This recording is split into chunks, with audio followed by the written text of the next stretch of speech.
nilikuwa busy najida.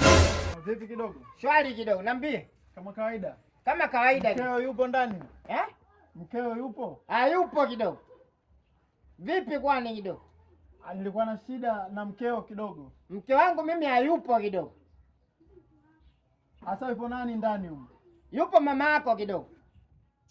Asa mama yangu anawezaje kuwa ndani? Wewe mke wangu umo ndani unamuulizia wa nini kidogo? Namuulizia tu uso mkeo. Sawa, na mimi nimekujibu mamako yupo ndani kidogo. Asa mama yangu mimi anawezaje kuwa ndani huko? Mke wangu aliwezaje kuingia ndani kidogo? Asa hizo nyumba yake?